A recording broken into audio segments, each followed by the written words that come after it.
Hello வணக்கம். இது உங்கள் சிவி ஜோன். சொல்லாமல் எப்படி இருக்கீங்க? இப்போ பார்த்தீங்கன்னா ஒரு பயங்கரமான சம்பவம் ரொம்ப வைரலாக போயிட்டுருக்கு. அதை நிறைய பேர் வந்துட்டு ரொம்ப அப்படியே ஃபீல் பண்ணிலாம் கமெண்ட்ஸ் போட்டுட்ருக்கீங்க. எனக்கே பார்க்கறது கஷ்டமாக இருக்குது. இந்த செஞ்சு அப்படிலாம் ஃபீல் பண்ணாதீங்க. இது ஒரு கேம்ன்றதை மைண்டில் வச்சுக்கோங்க. எப்படியா இருந்தாலும் யாராவது ஒருத்தர் இந்த பிக் பாஸ் விட்டுவிட்டு போக தான் போகிறாங்க. அது மட்டும் இல்லாமல் இப்போ தான் வந்து புதுசாக ஷாக்கிங் எவிக்ஷன் நடக்க தான் கேட்டிங்கன்னா அந்த மாதிரிலாம் கிடையாது.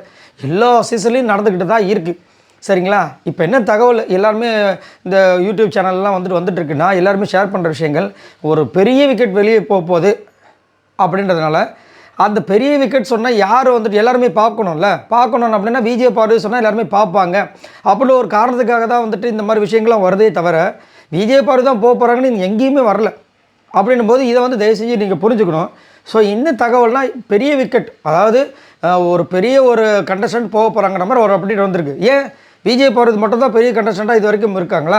ஏன் கனியை நல்லா யோசிச்சு பாருங்கள். கனி வந்துட்டு இல்லை லாஸ்ட்டில் வராங்க, டக்குன்னு உள்ளே போகிறாங்க. ஏன் பிக் பாஸ் வந்துட்டு அவங்கள கூட பெரிய விக்கெட்டாக திங்க் பண்ணலாமே? சரிங்களா? அதெல்லாம் மைண்டை போட்டு குழப்பிக்காதீங்க. எனக்கு என்ன தோணுது அப்படின்னா, இந்த வாரம் பார்த்தீங்கன்னா அந்த விஷயங்களை பற்றி பார்க்கலாம், ஒரு விஷயத்தை வந்து அலசலாம். அதுக்கு முன்னாடி பார்க்குறலாம் நம்மளோட சேனலை சப்ஸ்கிரைப் பண்ணிட்டு பாருங்கள், லைக் பண்ணுங்கள், கமெண்ட் பண்ணுங்கள், ஷேர் பண்ணுங்கள், அந்த ஹைப்பையும் தட்டி விடுங்க. ஏன்னா உங்களுக்காக தான் மெனக்கட்டு இந்த மாதிரி விஷயங்களை எடுத்துகிட்டு வரேன். ஸோ என்னோடய எஃபர்ட்டுக்காக நீங்கள் ஒரு லைக்கு சப்ஸ்கிரைப் பண்ணுவீங்க நம்புகிறேன், கமெண்ட்டும் பண்ணுவீங்க நம்புகிறேன். ரைட். இன்றைக்கி இந்த வாரம் பார்த்தீங்கன்னா 11 பேர் நாமினேஷன்ஸில் வந்திருக்காங்க. அதில் வந்து இவங்க தான் போகணும் நம்ம மைண்டுக்குள்ளே இருக்கிற ஆட்கள் பார்த்தீங்கன்னா எஃப்ஜே மெயின், அடுத்தது கனி மெயின், அடுத்தது பார்த்தீங்கன்னா ஓட்டு கம்மியாக இருக்கிற யார் பார்த்தீங்கன்னா அமித், சுபிக்ஷா. இவங்க எல்லாமே ஒரு ஓட்டு கம்மியாக தான் இருக்காங்க. பட் அதிகப்படியாக எதிர்பார்ப்பு யார் மேலேனா எஃப்ஜே மேலேயும் கனி மேலேயும். சரிங்களா?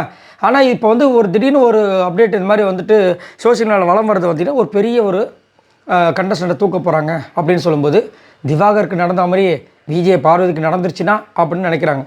என்னுடைய கருத்து என்னவாக இருக்குன்னா விஜய் பார்வதி இருக்க வாய்ப்பு ரொம்ப ரொம்ப கம்மி. ஏன்னா அந்த பொண்ணு போயிட்டாங்கன்னா கண்டென்ட் அந்த பொண்ணு வச்சு தான் போயிட்டுருக்கு, அதுதான் உண்மை. அப்படின்னு அந்த பொண்ணை தூக்குவாங்கன்னு கேட்டிங்கன்னா அது ரொம்ப ரொம்ப பெரிய கொஸ்டின் மார்க். அவ்வளோ சீக்கிரத்தில் பண்ண மாட்டாங்க. ஏன்னா இதுக்கப்புறம் இன்னும் வாரங்கள் எக்கச்சக்கமாக இருக்குது. ஸோ அப்படின்னு இருக்கும்போது அதை பண்ணுறதுக்கு வாய்ப்புகள் மிக மிக குறைவு அப்படின்றது தான் என்னோட கருத்து. இன்னொரு விஷயம் என்னென்னா, எனக்கு இன்னொரு ஷாக்கிங்கான ஒரு விஷயம் என்னென்னா, கமருதனாக இருக்க வாய்ப்பு இருக்கலாமோன்ற மாதிரி தோணுது. ஏன் காரணங்கள் என்னென்னா, கமருதி பார்த்தீங்கன்னா லாஸ்ட்டாக இந்த வாரம் மட்டும்தான் வந்து நல்ல வெளியில் தெரியுறாரு. அதுக்கு முன்னாடி ஒரு 3 வாரம் கிட்ட பார்த்தீங்கன்னா சுத்தமாக ஆள் வெளியே தெரியவே இல்லை. நான் நிறைய வீடியோஸ் போட்டுக்கிட்டே இருந்தேன் கமருதனை பற்றி. கமருதன் ரசிகர் நிறைய பேர் சொல்லிகிட்டே இருந்தீங்க, அப்போலாம் இருக்காது நான், ஆனால் அவர் வந்துடுவார் அப்படி இப்படின்னு நான் கமெண்ட்ஸ் நிறைய பேர் போட்டுட்டு இருந்தீங்க. ஆனால் என்னுடைய கருத்து என்னென்னா, வெளியில் மக்கள்கிட்ட தெரியணும், அதுக்கு அவங்க ஏதாவது ஒன்று படணும் பிக் பாஸ் வீட்டுக்குள்ள. அதே மாதிரி நாமினேஷன்ஸ்லாம் வரணும். நாமினேஷன்ஸ்லேயும் வராமல் எதையுமே பண்ணாமல் அரோரானா அரோகராவாகிடும். இதை நான் முதலேருந்தே சொல்லிட்டு இருந்தேன். எனக்கு என்ன தோணுதுன்னா, பிக் விக்கெட் ஏன் அது கமருதான் இருக்கக்கூடாது அப்படி மாதிரி தோணுது. ஏன்னா கமருதி பற்றி இப்போ சூப்பராக இந்த வாரம்லாம் வந்து ஃபுல்லாக தெரிஞ்சார். அநியாயம் நடந்தால் தட்டி கேட்குறாரு, திவ்யாவுக்கு இவருக்கு செம சண்டை, நாமினேஷன்ஸில் வந்தார். ஃபன்னு தான். நைட்டுலாம் வந்துட்டு கமருதன் பேசின விஷயங்கள் கேட்டு எனக்கு செம்ம சிரிப்பு. புரியுதுங்களா? இந்த மாதிரி ஒரு கேரக்டரை வந்து நீங்கள் முதலேருந்தே காமிச்சிருந்தாருன்னா கமருதன் தான் டேம் ஷோர் டாப் 5. இப்போ எனக்கு என்னென்னா, இந்த மாதிரி ஒரு விஷயம் வரும்போது ஏன் அது வந்து கமருதனாக இருக்கக்கூடாதுன்ற மாதிரியும் தோணுது. இன்னொரு பக்கம் ஆங்கிளில் ஆங்கிளில் பார்த்தோம் அப்படின்னா, கமருதன் வந்து விஜய் டிவியில் வந்து நிறைய சீரியல்ஸ் பண்ணியிருக்கார், ஒரு இம்பார்ட்டன்ஸ் கொடுக்கறதுக்கு வாய்ப்புகள் இருக்குது. அப்படின்னு இருக்கும்போது ஏன் அது விக்ரமாக இருக்கக்கூடாது? யோசிச்சு பாருங்கள். ஏன்னா விக்ரமுக்கும் நல்ல ஒரு ஓட்டு வருது, அவரும் நல்ல ஒரு கண்டஸ்டன் தான், பெரிய கண்டஸ்டன் தான், அவருமே நிறைய விஷயங்கள் பண்ணுறாரு. ஆனால் அவர் பண்ணுற விஷயங்கள் வெளியில் வந்து பெருசாக நெகட்டிவில் தான் இருக்குது. ஃபஸ்ட்டு ஒரு 3 வாரம் பார்த்தீங்கன்னா அவர் வந்துட்டு ரொம்ப பாவப்பட்ட ஒரு ஆளாக தான் இருந்தார். எப்படி இவரெல்லாம் சர்வே பண்ண போகிறாருன்னு, இப்போது எப்படி இவர்கிட்ட வந்து மாட்டிக்கிட்டு மற்றவங்களாம் சர்வே பண்ண போகிறாங்கன்ற அளவுக்கு மாற்றிட்டார், சேஞ்ச் பண்ணிட்டார். அவர் பேசினாவே வந்துட்டு பயப்படுறாங்க ஒரு சில பேர். நேற்றுலாம் பார்த்தா திவ்யாவுக்கு வந்து கானா போடுறதுக்காக ஒன்று பேசினார், பயங்கரமாக இருந்துச்சு. என் கருத்து நான் சொல்கிறேன். அதே மாதிரி விஜய் பார்வதிகிட்ட பேசுறது, விஜய் பார்வதி உயிரை குத்து பேசுகிறேன். ஏய் அன்றைக்கி நீ பண்ணிய தப்பு இல்லையா? ஆமாம் தப்பு. இன்றைக்கி மட்டும் இது பண்ணி தப்பு இல்லையா? ஆமாம் தப்பு. இப்போ என்ன விஷயம் அப்படின்றாரு.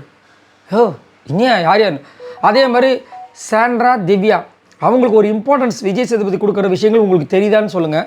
அன்றைக்கி திவ்யா அவங்களை யூஸ் பண்ணுறாங்க, சாண்ட்ரா பார்த்து நடந்துக்குங்கிற மாதிரி விஷயங்கள். அப்புறம் சாண்ட்ராவை திட்டினா வந்துட்டு அடுத்த நாள் வந்துட்டு ஓகேவா நீங்கள் இருக்கீங்களா அப்படின்னு கேட்ட விஷயங்கள்லாம் நீங்கள் யோசிச்சு பார்த்தா சாண்ட்ராவும் வெளியே போகிறதுக்கு வாய்ப்புகள் இல்லாத மாதிரி தான் இருக்குது. புரியுதுங்களா? அப்படின்னும் போது ஏன் வந்து அது வந்து விக்ரமாக இருக்க வாய்ப்பு இருக்கக்கூடாது அப்படின்ற மாதிரியும் தோணுது. அதுக்கப்புறம் இந்த வாரம் நாமினேஷன் வந்த 11 பேரில் வெயிட்டாக இருக்கிறவங்க யார் யார் பார்த்துங்களேன். கானாவினத்து இருக்கார். ஏன் கானாவினத்தை இருக்கக்கூடாது? யோசிச்சு பாருங்கள். எல்லாருமே வந்து விஜய் பார்வதி ஏன் அப்படி வந்து டார்ச்சர் டென்ஷன் பண்ணுறீங்க?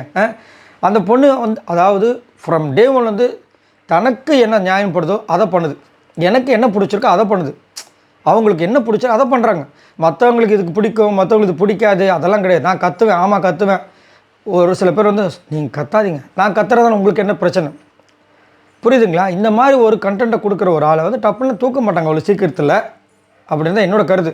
அது மேபி கானாவனத்தா இருக்கலாம், திவ்யாவாக இருக்கலாம், விக்ரமாக இருக்கலாம், கமருதனாக இருக்கலாம், பிரஜன் சாண்ட்ராவாக இருக்கலாம். ஆனால் பிரஜன் சாண்ட்ராவை கண்டிப்பாக விட மாட்டாங்கன்ற மாதிரி தோணுது அவங்க பேசுகிற விஷயங்கள் பார்க்கும்போது. கனியாக கூட இருக்கலாம், கனியும் உங்களுக்கு வந்து பெஸ்ட்டு அதாவது ஒரு ஸ்ட்ராங் கண்டஸ்டன் தானே, புரியுதுங்களா? ஸோ இதுதான் என்னுடைய கருத்து. உங்களுடைய கருத்து என்னென்ற சொல்லுங்கள், சரிங்களா? ஆனால் எனக்கு என்னமோ டவுட் என்னென்னா, விஜய் பார்வதி மேலே எல்லாருக்கும் டவுட் வரட்டும், ஓகே, அது ஒரு வாஸ்தவமான ஒரு டவுட்டில் தான் கேட்குறாங்க. எனக்கு என்னமோ ஒருவேளை அது விக்ரம் இல்லை கமருதினா இருக்குமோ அப்படின்னா தோணுது, இல்லை கானாவனத்தை கூட இருக்கலாம். இதில் எனக்கு என்னமோ டவுட்டாக இருக்குது. ஏன்னா கமருதனோட நேமும் நிறைய இடங்கள் அடிபட்டுருச்சு இது வரைக்கும், விக்ரமோட நேமும் நிறைய இடங்கள் அடிபட்டுருச்சு. கமருதி வந்து வெளியே போவான்ற மாதிரி இது வரைக்கும் பேசப்படவே இல்லை. விஜய் பார்வதி வாரம் பேசப்பட்டுக்கிட்டே இருக்குது, ஆனால் கமருதனோட நேம் இது வரைக்கும் பேசப்படவே இல்லை. நல்லா யோசிச்சு பாருங்கள், இந்த வாரம் கமருதி வெளியே போகிறது வாய்ப்பு இருக்குது அப்படின்னு ஏதாவது இது வரைக்கும் வந்துச்சா? வரவே இல்லை. ஸோ சர்ப்ரைஸுக்கு எதுவும் அதை பண்ணலாமா? இல்லை கானாவனத்தை பற்றி பேசுறதே கிடையாது, விவக்ஷனை பற்றி யோசிச்சதே கிடையாது, அவராக கூட இருக்கலாம். ஏன்னா இன்றைக்கி பார்த்தீங்கன்னா ஆதிரி ஒரு விஷயத்தை வந்து பேசுகிறத வந்து நம்மளுக்கு ப்ரொமோவில் காமிக்கிறார். ப்ரொமோவில் வந்துட்டு காமிக்கிற விஷயங்களை நல்லா யோசிச்சு பாருங்கள். ரெண்டு விதமாக நம்ம புரிஞ்சிக்கலாம். ஒன்று, அவங்க என்ன நினச்சிட்ருக்காங்க, அவங்க என்ன சொல்ல வராங்க நம்மள்கிட்ட, அவங்க என்ன நினச்சிட்ருக்காங்க, மக்களுக்கு எது தெரியணும்னு நினைக்கிறாங்கன்ற விஷயங்கள் ரெண்டு இருக்குது. இப்போ இதில் பார்த்தீங்கன்னா மோஸ்ட்லி வந்து ப்ரொமோவில் வந்துட்டு கானாவனத்தை வந்துட்டு விஜய் பார்வதி கமருதின்னு அப்புறம் யார் வியானா இது மாதிரி சொல்கிற விஷயங்கள் வருது. ஆனால் ஆதிரி வந்து என்ன சொல்கிறாங்க, கரெக்டாக ஒரு காமெடி பண்ணுற ஒரு காரணத்துக்காக இவர்கிட்ட வந்து நீங்கள் டைட்டில் கொடுத்துட்டு போயிருவீங்களா, இது என்னால் ஏற்றுக்க முடியாது அப்படின்ற மாதிரி ஒரு கேள்வியை வைக்கிறாங்க. அது ஒரு நியாயமான ஒரு கொஸ்டின் தான். ஏன்னா அதை தாண்டி கண்டென்ட்னு வரும்போது இந்த பிக் பாஸ் சீசன் 9 பிக் பாஸை பார்க்கணுன்னாமே நம்மளுக்கு ஒரு கண்டென்ட்டை தான் நம்மளால் பார்க்க முடியும். சும்மாவே வந்து உட்காந்தாலும் பார்க்க முடியாது. சும்மா வந்து 2-3 ஜோக்கை சொல்லிட்டு போயிட்டோன்னா ஸ்டாண்டப் காமெடியன் அந்த ஷோவுக்கு போயிடலாமே, புரியுதுங்களா? ஸோ இங்கே வந்துட்டு கண்டென்ட் தேவை, நிறைய விஷயங்கள் தேவைப்படுது. அதே மாதிரி வந்துட்டு அடி வாங்கணும், விதிவாகலாம், கண்ணு இதாகணும், எவ்வளோ விஷயம் இருக்குது. அடி வாங்குறதுனால நான் கோப்பை எடுக்குதான்ற மாதிரி விஜய் பார்வதி ஒரு பக்கம் இருக்காங்க. ஸோ அப்படின்னு இருக்கும்போது என்ன வேணால் நடக்கலான்றது என்னோடய கருத்து. ஸோ நீங்கள் என்ன நினைக்கிறீங்கன்றத சொல்லுங்கள். ஸோ இந்த வாரம் பார்த்தீங்கன்னா மொத்தம் 11 பேரா, கானாவினத்து, விஜய் பார்வதி, திவ்யா, விக்ரம், கமருதீன், பிரஜன், சாண்ட்ரா, கனி, எஃப்ஜே, அமித், சுபிக்ஷா. இப்போ எனக்கு இன்னொரு டவுட் என்ன, திவ்யா கிட்ட கூட பார்த்தீங்கன்னா பெருசாக கண்டென்ட்டே வரல, நோட் பண்ணி பாருங்கள், சுத்தமாக வரல. அது ஏன் திவ்யா கூட இருக்கக்கூடாது, புரியுதுங்களா? அதனால் ஃபுல்லாக எல்லாருமே வந்து விஜய் பார்வதின்னு சொல்லாமல் தயவு செஞ்சு கொஞ்சம் நிதர்சனமாக யோசிச்சு பாருங்கள். அந்த வட்டத்தை விட்டு வெளியே வாங்க. உள்ளே இருக்கிற கனி, விக்ரம் தான், அவங்க தான் வந்துட்டு அந்த அன்பு கேங் தான் வந்து விஜய் பார்வதி வெளியே போகணும் நினைக்கிறாங்கன்னா, வெளியில் இருக்கிற ஒரு சில பேர் வந்து விஜய் பார்வதி வெளியே போகணும். இப்போ நான் ஒரு வீடியோ போஸ்ட் பண்ணேன், அது கீழே வந்து நல்ல முடிவு, பிக் பாஸ் இந்த வழியிலே போங்களாம், உங்களை கேட்டு தான் இந்த வழியில் போகிறாங்க, ஏங்க இப்படி இப்போ டார்ச்சர் பண்ணுறீங்க, எவ்வளோ பேர் வந்து வருத்தப்படுறாங்க. சரி, இதை பற்றி உங்களோட கருத்துக்களை சொல்லுங்கள். மறக்காமல் நம்மளோட சேனலை சப்ஸ்கிரைப் பண்ணுங்கள். பாய் நண்பர்கள்.